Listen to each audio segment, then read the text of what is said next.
Xbox Game Pass is an absolute behemoth, reshaping dynamics of how games are consumed and monetized in the modern era. Since its inception, it has consistently broadened Microsoft's gaming ecosystem, pulling in both seasoned and newcomers alike, although the old-timers showed a bit of resistance. It's clear that with Game Pass, Microsoft has positioned itself as a trendsetter, potentially heralding in a new paradigm shift in the broader gaming industry.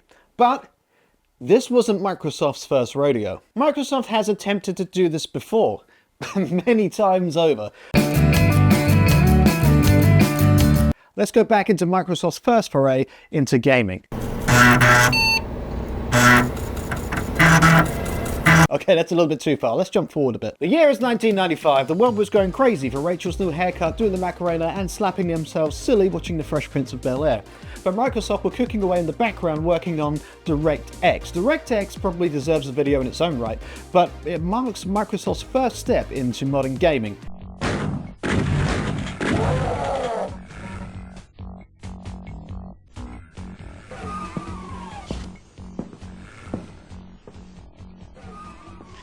These games are getting really realistic. Windows 95 is the game platform. DOS, it's been impossible to install the games. Hard for the developers, hard for the users, tough support problems, and nowhere near the graphics performance we're getting today with our DirectX APIs. Our commitment is to make the tools, to make the platform better and better. Yeah. The reaction to the game community has been fantastic. Well, I better go work on cleaning up this neighborhood here. This collection of APIs was set to change the sound and graphics of the gaming world. It was the first real bridge between software creativity and hardware prowess. It ensured that Windows wasn't just about spreadsheets, emails, and Clippy. DirectX was laying the foundational brick in Microsoft's gaming empire. It reshaped the narrative, proving that behind the scenes, the tech giant was readying a revolution. 6 years later, Microsoft leaned heavily on the DirectX legacy as they ventured into a world of consoles. The name Xbox itself was derived from DirectX box, underscoring the pivotal role in the technology played in its development. A custom version of DirectX was developed for the Xbox along with help from Nvidia, who provided the graphics. That's fascinating. That's fascinating. Yeah, I might want to use that sometime, Bill. This gaming machine sought to embody the principles of DirectX, bringing high-fidelity graphics and robust computing capabilities right into the living room. Before settling on Xbox, Microsoft considered other names such as Windows Entertainment Project, Microsoft Total Gaming, Microsoft Interactive Network Device, or Mind, X11, Direct Xbox, and even Triple Xbox, also solidifying their legacy on how bad they are at naming things. Xbox stood out, probably because it was the only sensible suggestion, but it captured the essence of its DirectX lineage and signaled a new era for Microsoft, shifting them from PC software giants to formidable players in the gaming console arena. And this is where our Game Pass story begins to really take off. In 2002, Xbox launched Xbox Live. Before this, online multiplayer did exist in various forms, but it was fragmented and often required gamers to jump through some technical hoops to get there. Microsoft aimed to change that by universalizing online gaming. Universalizing? Yeah. Xbox Live was more than just a gaming service. It was a community. It was the promise of joining players across the world, of foraging new friendships or rivalries, or exploring vast digital landscapes together, and, of course, competing in intense battles. Microsoft would go on to introduce features like gamer tags, allowing players to craft unique online identities, achievements, and a marketplace, which takes us to 2004 to 2006, which includes the launch of Xbox Live Arcade, the Xbox 360, and games for Windows Live, a time where Lost had a script, iPods hadn't evolved into phones yet, and Gwen Stefani was learning how to spell fruit, starting with bananas. The Xbox Live Arcade with its digital storefront transformed how we acquired and consumed games, allowing indie talents to shine as brightly as their AAA counterparts. This is the tree that the Game Pass apple fell from. Digital distribution that worked on console. They wasn't the first, they're not even close, but they got it right. The Xbox 360, although occasionally took a sick day 23.7% of the time with its infamous Red Ring of Death, championed a seamless integration of offline and online gaming. Simultaneously, Games for Windows Live endeavoured to bridge the long-standing divide between PC and console gamers. In a broader sense, these initiatives hinted at Microsoft's vision of a unified gaming landscape, one where accessibility and connectivity took centre stage. As the mid-2000s progressed, Microsoft was keen to innovate. They ventured into some projects that, in hindsight, felt like early rehearsals for the bigger acts.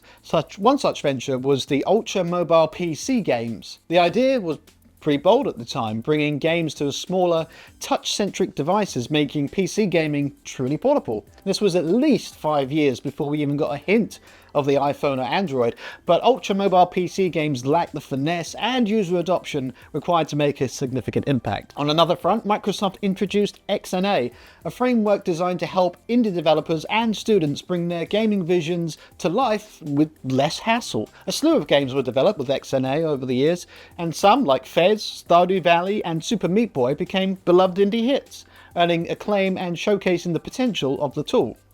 Games developed with XNA could be played on Xbox 360, Windows, and Windows Phone. Remember that? Just like their original vision for the more recent UWP apps. All modern Xbox games on PC were built as UWP apps, until UWP was discontinued in 2021. Despite its initial popularity, Microsoft discontinued the XNA framework, and it never made its way to the Xbox One era.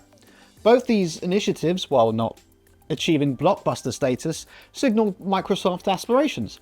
They foreshadowed a world where gaming could be everywhere and made by anyone. While ultra-mobile PC games and XNA were like the underground hits before the chart toppers, they planted the seeds for Microsoft's broader vision of gaming's future. XNA was shut down in 2013. As we rolled into the 2010s, Microsoft decided to dip its toes into the digital distribution arena with Games for Windows Marketplace. Think of it as Microsoft trying to be the Spotify of PC gaming, but instead they ended up being more like Napster. The idea was enticing, a digital storefront for Windows users to buy and play their favourite games, but in execution, it felt a bit like releasing the sequel that nobody asked for. And by this point, their main rival on the PC side, Valve, or Steam, had gone from being hated to beloved. Steam at the time had around 15 million registered users, and Microsoft had a hard time bringing people over.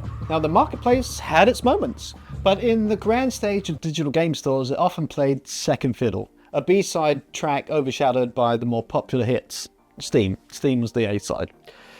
Whether that was a clunky interface, the occasional syncing mishap, or just being late to the digital party, the games for Microsoft Windows Marketplace never quite got its standing ovation. While Microsoft was wrapping up Games for Windows Marketplace after a short 3-year stint, they had one other thing on their mind. Today, we're thrilled to unveil the ultimate all-in-one home entertainment system. The one with the power to create experiences that look and feel like nothing else. The one that makes your TV more intelligent. The one system for a new generation. Ladies and gentlemen, introducing Xbox One. The Xbox One. In 2013, the world was in the throes of Gangnam Style fever, binge-watching Breaking Bad and trying to figure out exactly all the selfie woods. Amid this backdrop, Microsoft unveiled their next-generation console, the Xbox One. The Xbox One was touted as the all-in-one entertainment system. It wasn't just a gaming console. It was a media hub designed to control your TV, music, movies, and of course, games. But the road to Xbox One's launch was not without its bumps. Microsoft's initial stance, with always online requirements and restrictions on used games, stirred controversy. Gamers were vocal about their concerns, and the competition, namely Sony's PlayStation 4, was quick to capitalize on the missteps. This is how you share your games on PS4.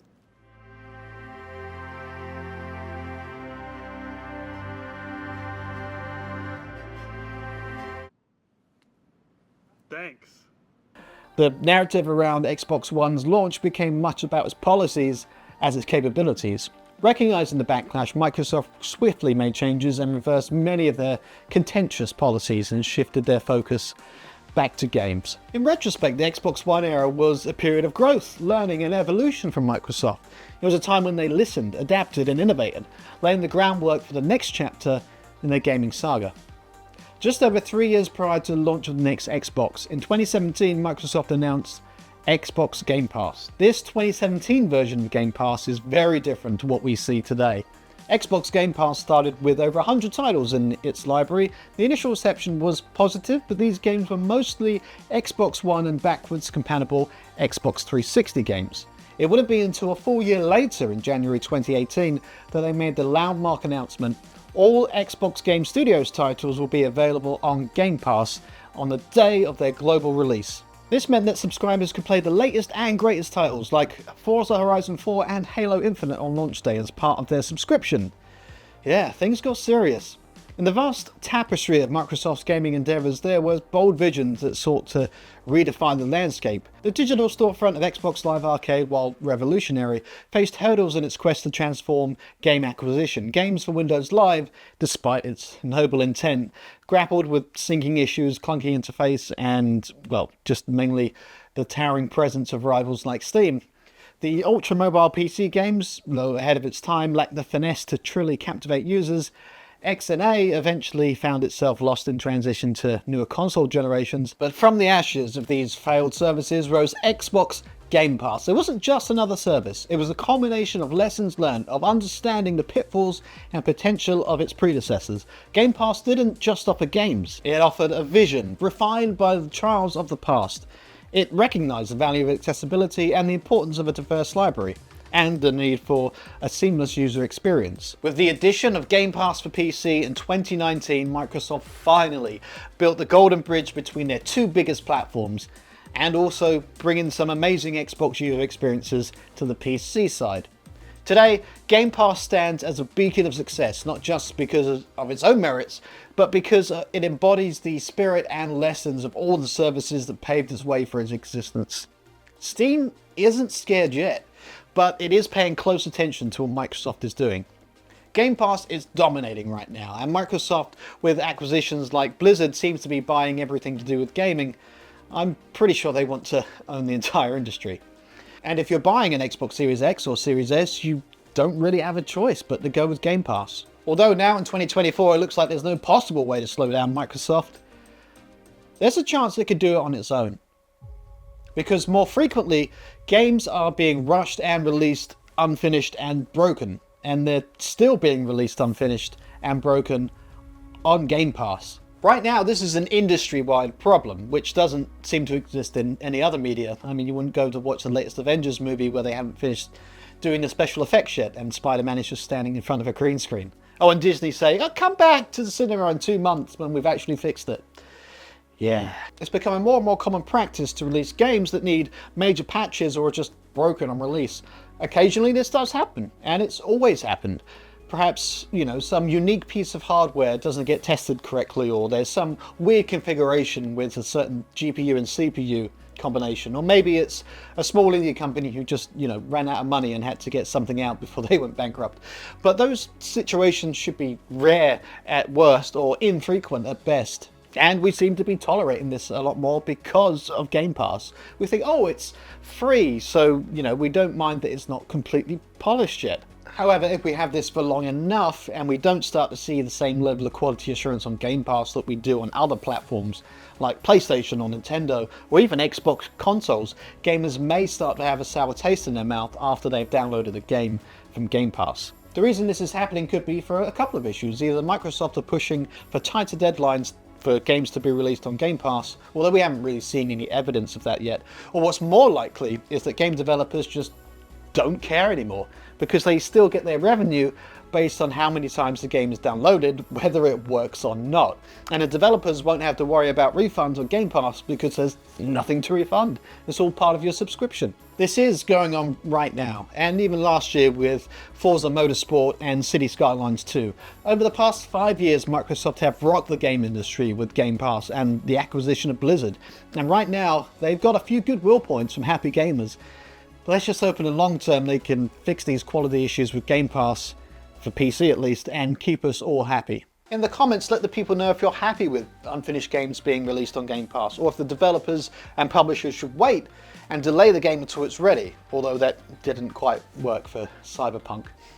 Microsoft's journey has been nothing short of a roller coaster, from the highs of innovation to the lows of the Zune, and we stand at the crossroads of gaming's future. It's essential to remember that progress is often a double-edged sword. While Game Pass has revolutionized how we access and enjoy games, it also brings with it new challenges that the industry must address. As gamers, our voice matters. We shape the industry with our choices, feedback, and passion. So as we navigate this new era, let's champion quality, celebrate innovation, and ensure that games that we love continue to be the best they can be. After all, we're both the players and the critics, and we're much better critics than IGN. Keep playing and be excellent to each other. That's fascinating. That's fascinating. Yeah, I might want to use that sometime, Bill. Oh, the like buttons and subscribe buttons, press those.